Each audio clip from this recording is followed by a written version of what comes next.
బౌద్ధ ధర్మం కోసం మనతో మాట్లాడడానికి మన ముందున్నారు Siddhartha foundation founder SP Annapurna garu, మా దివ్యగంధ గారు. వారితో మాట్లాడి మరిన్ని వివరాలు తెలుసుకుందాం. నమస్తే మేడం. సరే. సిద్ధార్థ ఫౌండేషన్లో ఒక ట్యాగ్ లైన్ ఉంది. సో ఆ ట్యాగ్ లైన్ ఏంటంటే inner world Buddha, outer world doctor B R Ambedkar. అంటే ఈ ట్యాగ్ లైన్కి గల సంబంధం ఏంటి అసలు? అంటే బుద్ధుల వారికి అలాగే డాక్టర్ బిఆర్ అంబేద్కర్ గారికి ఉన్న సంబంధం ఏంటి? అసలు ఆ ట్యాగ్ లైన్ మీరు అలా తీసుకోవడానికి గల కారణం ఏంటి? భారతదేశంలో పురాతన కాలం నుంచి మనము ఎంతోమంది జ్ఞానులని, సత్పురుషులని, మహర్షులను చూసాము. ఒక్కొక్కళ్ళు ఒక్కొక్క వైవిధ్యమైనటువంటి భరితంగా వాళ్ళు వాళ్ళ జ్ఞానాన్ని పంచడం జరిగింది. అంటే ఒకళ్ళు ధ్యానం ద్వారా, యోగం ద్వారా, భక్తి ద్వారా అండ్ తర్వాత రకరకాల మార్గాల ద్వారా జ్ఞానాన్ని అందించారు. ఎందుకు ఈ జ్ఞానాన్ని అందించారు అంటే మనుషుల యొక్క శ్రేయస్సు కోసం, మానవత్వ వికాసం కోసం, మానవ కళ్యాణం కోసం, లోక కళ్యాణం కోసం వాళ్ళు దీన్ని అందించడం జరిగింది. సో ఈ అందించడంలో భాగంగా మనకి పురాతన పరమశివుడి నుంచి మొదలు పెడితే మహర్షి పతంజలి, ఉపనిషద్ ఋషులు అండ్ తర్వాత మనకి ఎంతోమంది భక్తులు అంటే కబీర్ దాసు, రవిదాసు, నామ్దేవ్, తుకారాం అండ్ భక్తి ఉద్యమం, వీళ్ళ ద్వారా భక్తి ఉద్యమం రావడం జరిగింది. అండ్ ఇంకా కొంచెం ముందుకు వస్తూ ఉంటే భారతదేశంలో అనేక మంది జ్ఞానులు ఉన్నారు. బట్ గౌతమ బుద్ధుడికి ఒక విశిష్టమైనటువంటి స్థానం ఉంది. అంటే ఒక విధంగా చెప్పాలంటే ఆధ్యాత్మిక జగత్తులో బుద్ధుడిని ఒక ధృవతారలాగా చెప్పచ్చు. ఎందుకు ధృవతారలాగా చెప్పచ్చు అంటే ఇప్పుడు మనము కాలాన్ని డివైడ్ చేస్తాం, క్రీస్తు పూర్వం, క్రీస్తు శకం అని చెప్పి. ఎలాగైతే బిఫోర్ క్రైస్ట్, ఆఫ్టర్ క్రైస్ట్ అని. అదేవిధంగా ఆధ్యాత్మిక యుగాన్ని కూడా బుద్ధుడి కంటే ముందు, బుద్ధుడి తర్వాత అని చెప్పి మనం డివైడ్ చేయొచ్చు. సో ఈ డివైడ్ ఎందుకు చేస్తాము అంటే బుద్ధుడు వచ్చాక ఇదివరకు ఆధ్యాత్మికత ఏంటి భారతదేశంలో అంటే కేవలము ముక్తి, మోక్షము, లేదంటే సాల్వేషన్, లిబరేషన్, లేదంటే సమాధి, సాధన, ధ్యానము ఇంతవరకే పోయారు. అంటే కంప్లీట్గా అవుటర్ వరల్డ్ని కంప్లీట్గా త్యజించాలా, ఇన్నర్ వరల్డే ఇంపార్టెంట్. అంటే ఈ గృహస్థ ధర్మాన్ని కంప్లీట్గా త్యజించి ఒక సన్యాసిలాగా మారి వాళ్ళు మాత్రమే ఒక సాల్వేషన్కి లేదా ముక్తి మోక్షానికి వెళ్తారనేది ఒక ధారణ ఉంది భారతదేశంలో. ఒకప్పుడు ఉంది, ఇప్పుడు కూడా ఉంది. అంటే కోర్స్ ఆ కాలంలో కూడా కొంతమంది ఋషులు సంసారంలో ఉంటూ నిర్వాణాన్ని పొందిన వాళ్ళు ఉన్నారు. But at the same time ఇది ఒక ధారణ ఉంది భారతదేశంలో. ఏంటి అంటే మనము ఒక ఆధ్యాత్మిక మార్గంలో ఉన్నతమైన స్థాయికి వెళ్ళాలంటే తప్పకుండా మనము దీన్ని త్యజించాలని ఉంది.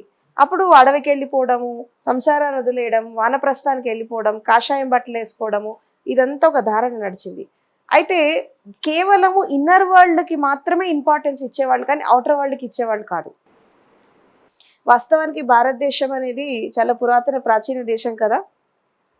అయినప్పటికీ కూడా ఇంకా అండర్ డెవలప్డ్ కంట్రీ లాగానే ఎందుకుంది అని మనం ఒక ఎనాలిటికల్గా తీసుకుంటే, ఇప్పుడు వెస్ట్రన్ కంట్రీస్ అంటే పశ్చిమ దేశాలు, అమెరికా కానీ, యూకే కానీ, ఈ కంట్రీస్ అన్నీ కూడా సైన్స్ అండ్ టెక్నాలజీకి ఎక్కువ ఇంపార్టెన్స్ ఇచ్చాయి.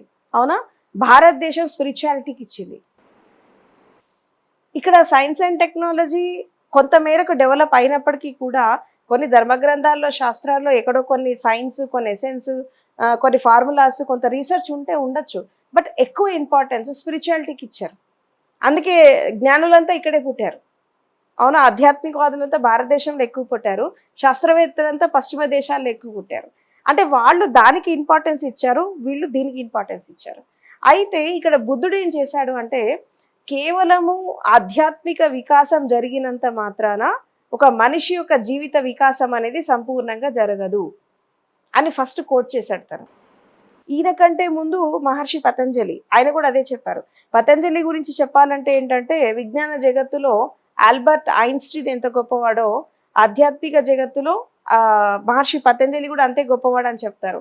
అంటే ఆయన ఇచ్చినటువంటి శ్వాసకు సంబంధించిన టెక్నిక్స్ కావచ్చు, యోగా టెక్నిక్స్ కావచ్చు, అండ్ తర్వాత తన డిసిప్లిన్ లైఫ్ కావచ్చు, అండ్ తర్వాత నాడీ వ్యవస్థ గురించి కావచ్చు, శరీర నిర్మాణం గురించి కావచ్చు, ఇది చాలా సైంటిఫిక్గా, అంటే ఒక డాక్టర్ ఒక ఎనాటమీ చదివితే ఎలాగైతే ఒక విశ్లేషణాత్మకంగా తను ఒక ఎనాలిటికల్గా చెప్తాడో మహర్షి పతంజలి కూడా అలాగే చెప్పాడు.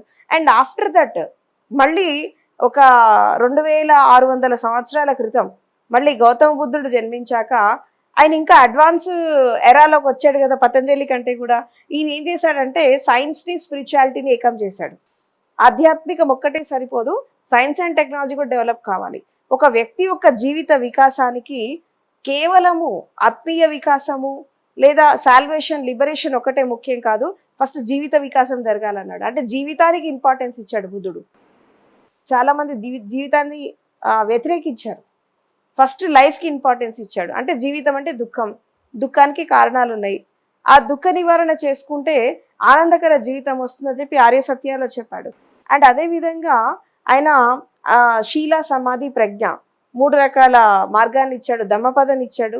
సో ఇట్లా తను ఇవ్వడం వల్ల ఏం జరిగిందంటే ఎస్పెషల్లీ మోడర్న్ సైకాలజీ, తర్వాత ఫిజియాలజీ, ఏది body physiology, human body physiology, and తర్వాత నేచర్ లాస్, తర్వాత యూనివర్సల్ లాస్, వీటి గురించి కొన్ని థీరీస్ ఈ రోజుల్లో మనం చెప్పుకుంటున్నాం. ఏంటి? Law of attraction, cause and effect theory, అవునా? ఇది మనం ఈ రోజుల్లో బాగా వింటున్నాం మనందరం.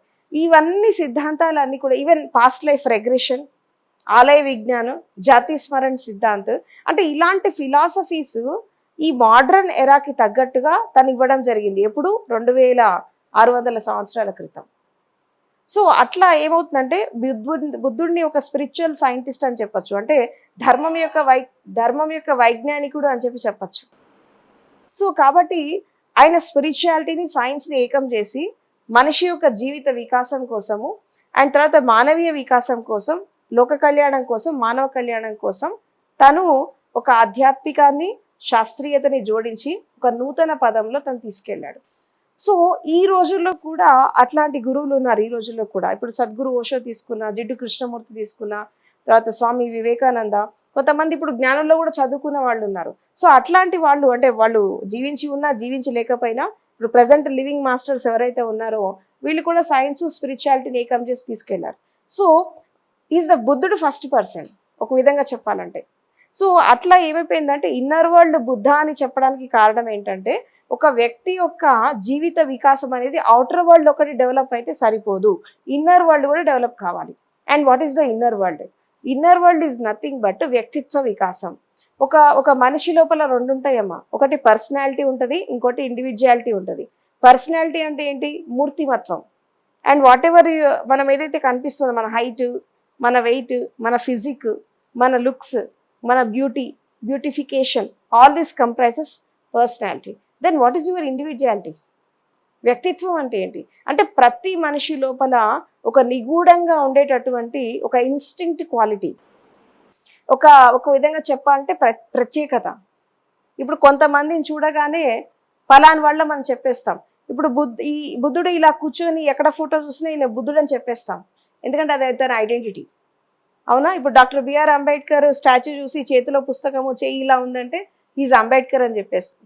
అట్లా ప్రతి ఒక్కళ్ళకి ఒక ఐడెంటిఫికేషన్ వస్తుంది. ఐడెంటిఫికేషన్ ఎలా వచ్చింది? వాళ్ళ జీవితం, వాళ్ళ జీవిత విధానం, వాళ్ళు ఎంచుకున్నటువంటి సిద్ధాంతాలు, వాళ్ళు నడిచినటువంటి మార్గం, తర్వాత వాళ్ళు ఆచరించినటువంటి డిసిప్లిన్, ఇదంతా ఒక మనిషికి ఒక వ్యక్తిత్వాన్ని తీసుకొని వస్తుంది. మనిషి చచ్చిపోవచ్చు, మనుషులు వెళ్ళిపోవచ్చు, కానీ వ్యక్తిత్వం ఎప్పుడు నిలబడుతుంది. ఎందుకంటే ఒక మనిషి లోపల వ్యక్తిత్వం ఎప్పుడైతే నిలబడుతుందో వాళ్ళ ద్వారానే సమాజంలో మంచి జరుగుతూ ఉంటుంది. అందుకే వ్యక్తికి మరణం ఉంటుంది, కానీ జ్ఞానానికి మరణం ఉండదు. వ్యక్తి మరణిస్తాడు, కానీ వ్యక్తిత్వం మరణించదు. సో కాబట్టి ఇన్నర్ వరల్డ్ బుద్ధుడిలాగా ఎందుకు ఉండాలంటే, బుద్ధుడి లోపల ఉండేటటువంటి జ్ఞానము, బుద్ధుడు ఆచరించినటువంటి శీలము, సత్యము, ధర్మము, అదేవిధంగా బుద్ధుడు ఎంచుకున్నటువంటి జీవిత విధానము, ఇదంతా కూడా ప్రస్తుత సమాజంలో ప్రతి మనిషికి చాలా అవసరం. ఎస్పెషల్లీ అష్టాంగ మార్గము, ఆర్య సత్యాలు, శీల, సమాధి, ప్రజ్ఞ, ఈ కొన్ని సిద్ధాంతాలు ఏవైతే ఉన్నాయో ప్రతి మనిషి యొక్క జీవిత వికాసం. ఇప్పుడు మనకి భౌతిక వికాసం జరిగింది, సమాజ వికాసం జరిగింది, విద్యా వికాసం జరిగింది, కానీ జీవిత వికాసం జరగలేదు. Then what is the life empowerment? Life empowerment అంటే శారీరక, మానసిక వికాసంతో పాటు హృదయ వికాసం జరగాలి, ఆత్మీయ వికాసం జరగాలి.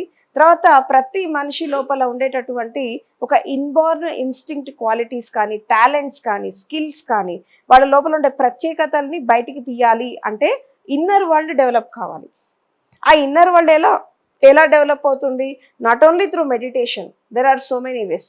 క్రియేటివ్ లివింగ్ ద్వారా, లైఫ్ స్కిల్స్, సాఫ్ట్ స్కిల్స్ ద్వారా, అండ్ తర్వాత టాలెంట్స్ ప్రూవ్ చేసుకోవడం ద్వారా, అండ్ వాళ్ళ లోపల ఉండేటటువంటి ఇన్బార్న్ క్యారెక్టర్స్ చేయడం ద్వారా, మిడ్ బ్రెయిన్ యాక్టివేషన్ ద్వారా, ఇలా there are so many techniques.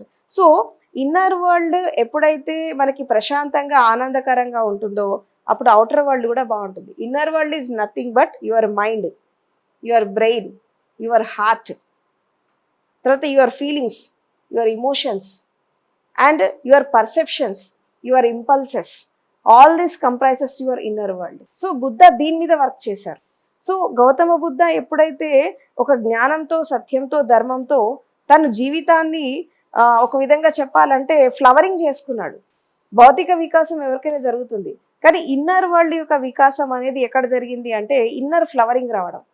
Inner flowering ఎలా వస్తుంది అంటే ఒకటి హృదయ కమల వికాసం, శీల కమలం, సహస్రదళ కమల వికాసం. గుర్తుపెట్టుకోండి అమ్మా, 3 కమలాలు వికసించాల మనిషి జీవితంలో. ఒకటి శీల కమలం అంటే క్యారెక్టర్ బిల్డింగ్. ఇప్పుడు మనకి ఎడ్యుకేషన్ సిస్టమ్, ఎస్పెషల్లీ భారతదేశంలో ఎడ్యుకేషన్ సిస్టమ్ అనేది 5 పారామీటర్స్లో సాగింది ఒకప్పుడు. ఈ రోజుల్లో అది లేదు. 5 పారామీటర్స్ ఏంటంటే దాంట్లో ఫస్ట్ది body development, mind development, brain development, తర్వాత heart development, next energy development అంటే శక్తి వికాసం. ఈ 5 పారామీటర్స్లో ఎడ్యుకేషన్ అనేది మనకు డెవలప్ అయింది భారతదేశంలో. కానీ రాను రాను ఏమైపోయిందంటే ఈ ఎడ్యుకేషన్లో ఇది తగ్గిపోయింది. ఇది పోయి కేవలం బాడీ మైండ్ డెవలప్మెంట్ మాత్రమే మిగిలింది, మిగతావన్నీ కూడా స్తబ్దమైపోయినాయి. దీనివల్ల ఏమవుతుందంటే మనిషి కేవలము శరీరము, మనసు కాదు, ఇంకా చాలా ఉంటాయి లోపల. సో ఈ ఇన్నర్ డెవలప్మెంట్ అంటే హృదయ వికాసం, శీల వికాసం ఎందుకు జరగాల, క్యారెక్టర్ బిల్డింగ్ ఎందుకు కావాలా అంటే క్యారెక్టర్ బిల్డింగ్ అనేది లేకపోతే మనిషి సమాజంలో ఎంత ఎదిగినా ఎదగనట్టే. వాళ్ళకి డబ్బు ఉండొచ్చు, స్టేటస్ ఉండొచ్చు, పొజిషన్ ఉండొచ్చు, వాళ్ళు పదవులు వెళ్ళొచ్చు, రాజ్యాలు వెళ్ళొచ్చు, ఏదైనా చేయొచ్చు, కానీ క్యారెక్టర్ లేకపోతే అన్నీ పోతాయి. ఇప్పుడు ఇక్కడ రవీంద్రనాథ్ ఠాగూర్ది ఒక సెంటెన్స్ ఉంది. ఆయన ఏం చెప్తారంటే if health is lost, if health is lost something is lost, if wealth is lost nothing is lost, but when character is lost everything is lost అని అంటాడు. డబ్బు పోతే తిరిగి సంపాదించుకోవచ్చు, ఆరోగ్యం పోతే కొంచెం కష్టమైనా తిరిగి సంపాదించవచ్చు, కానీ క్యారెక్టర్ పోతే లైఫ్ పోతుంది అని అంటాడు. మీరు చూడండి ప్రతి ఒక్క ఫిలాసఫర్ని, ప్రతి ఒక్క తత్వవేత్తని, సోక్రటిస్ కానీ, రవీంద్రనాథ్ ఠాగూర్ కానీ, డాక్టర్ బిఆర్ అంబేద్కర్ కానీ, సద్గురు ఓషో కానీ, మీరు ఏ ఫిలాసఫర్నైనా తీసుకోండి, ప్రతి వాళ్ళు క్యారెక్టర్కి ఇంపార్టెన్స్ ఇచ్చారు. ఈ క్యారెక్టర్ బిల్డింగే ఇన్నర్ వరల్డ్. దాన్ని బుద్ధుడు ఏమంటాడంటే శీల కమలం అంటాడు. రెండవది ఏంటంటే హృదయ కమలం. మనిషి అనేవాడు హృదయంతో బ్రతకాలి, ప్రేమతో బ్రతకాలి, మానవత్వంతో బ్రతకాలి, కరుణ, జాలి, దయ క్యారెక్టర్స్ ఇవి ఉండాలి, కంపాషనేట్గా జీవించాలి. అది లోపించింది. ఇప్పుడు ఇవాళ రేపు సమాజంలో మనం తీసుకుంటే మనుషులంతా జంతువుల్లాగా, రాక్షసుల్లాగా జీవిస్తున్నారు. ఇక్కడ మానవత్వం ఎక్కడుంది? లేదు. ఎందుకు లేదంటే వీళ్ళ లోపల హృదయ కమలం వికసించలేదు, అంటే హార్ట్ డెవలప్మెంట్ లేదు. సో ఇంకొక విధంగా చూస్తే జ్ఞాన వికాసం లేదు, విజ్ఞాన వికాసం జరిగింది, నాలెడ్జ్ డెవలప్మెంట్ జరిగింది, సైన్స్ అండ్ టెక్నాలజీ డెవలప్ అయింది, కానీ బుద్ధి వికాసం జరగలేదు, మేధో మదనం జరగలేదు, మేధస్సు వికాసం జరగలేదు. ఒకవేళ మేధస్సు వికాసం జరిగినా అది ఓన్లీ 10% మనుషులలోనే జరిగింది, కానీ మిగతా 90% మంది కూడా ఇంకా బుద్ధి హీనుల్లాగా జీవిస్తున్నారు. అందుకే ఇంత హింస జరుగుతోంది సమాజంలో, ఇన్ని అట్రాసిటీస్ జరుగుతున్నాయి. ఎందుకంటే ఇదంతా బుద్ధి ఉన్న వాళ్ళు చేసే పని కదా, బుద్ధి లేని వాళ్ళు చేసే పని. ఎందుకంటే వీళ్ళకి బుద్ధి వికాసం జరగలేదు. ఎందుకు ఇంటెలెక్ట్ డెవలప్ కాలేదు, ఇంటెలిజెన్సీ డెవలప్ కాలేదు. కేవలం మెమొరీ పవర్ పెరిగింది, తర్వాత సైన్స్ అండ్ టెక్నాలజీ పెరిగింది, తర్వాత మానసిక వికాసం, శారీరక వికాసం జరిగింది. బట్ ఇది కంప్లీట్ ఎడ్యుకేషన్ కాదు. సో కాబట్టి ఇన్నర్ డెవలప్మెంట్ అంటే 3 టైప్స్ ఆఫ్ డెవలప్మెంట్. ఒకటి శీల కమల వికాసం, హృదయ కమల వికాసం, లాస్ట్ జ్ఞాన వికాసం. ఎప్పుడైతే మనిషికి ప్రపంచం మీద జ్ఞానం అంటే ఏంటి, ఇక్కడ విజ్డమ్ అంటే ఏంటి, ఎప్పుడైతే ఒక మనిషికి ప్రపంచం మీద, జీవితం మీద, మనుషుల మీద, సమాజం పైన, ప్రకృతి పైన, విశ్వం పైన, వీటన్నిటికీ సంబంధించినటువంటి జ్ఞాన వికాసం మనిషి లోపల ఎక్కడైతే జరుగుతుందో దాన్ని సహస్రదళ కమల వికాసం అన్నారు.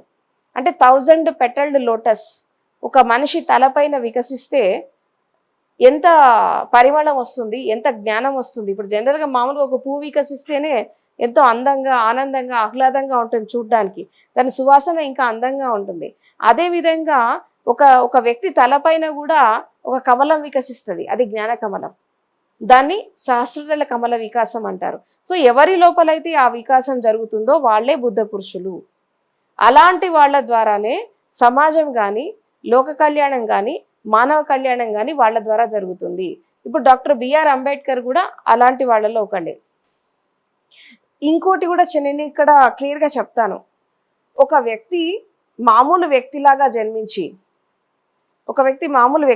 జన్మించి ఒక శక్తిలాగా ఎదిగినప్పుడు తను ప్రపంచాన్ని ప్రభావితం చేస్తాడు. అవునా?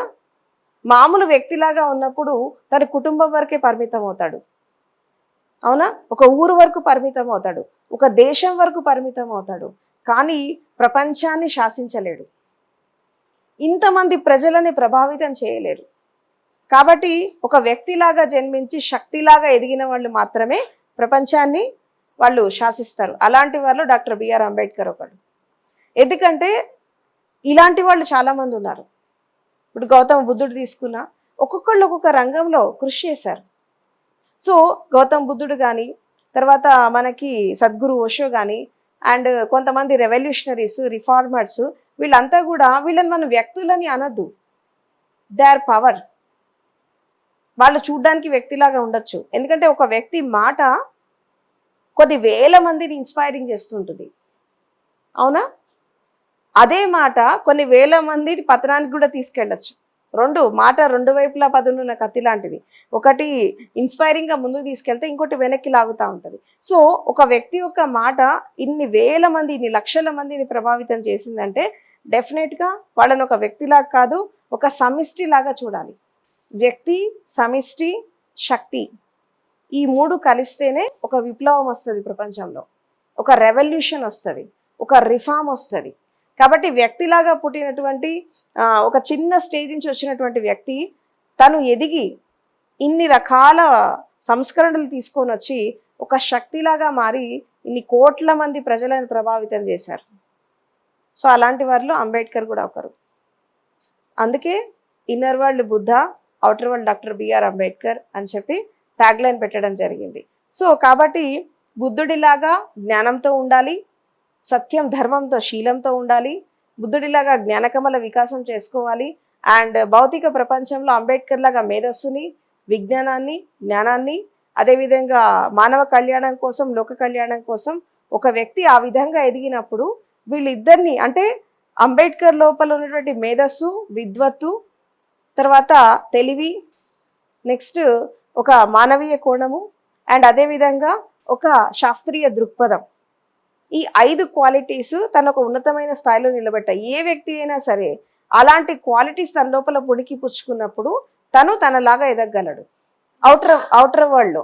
అండ్ ఇన్నర్ వరల్డ్లో బుద్ధుడిలాగా జ్ఞానము, శీలము, సత్యము, సత్ప్రవర్తన, జీవిత వికాసం చేసుకున్నప్పుడు బుద్ధత్వాన్ని అందుకోగలడు. అంటే ఇన్నర్, అవుటర్ రెండు కలిపినప్పుడు ఒక మనిషి యొక్క జీవిత వికాసం సంపూర్ణంగా జరుగుతుంది. అందుకే ఇటు బుద్ధుడిని, అంబేద్కర్ని ఇన్నర్ వరల్డ్, అవుటర్ వరల్డ్లో పెట్టడం జరిగింది. So this is the main intention.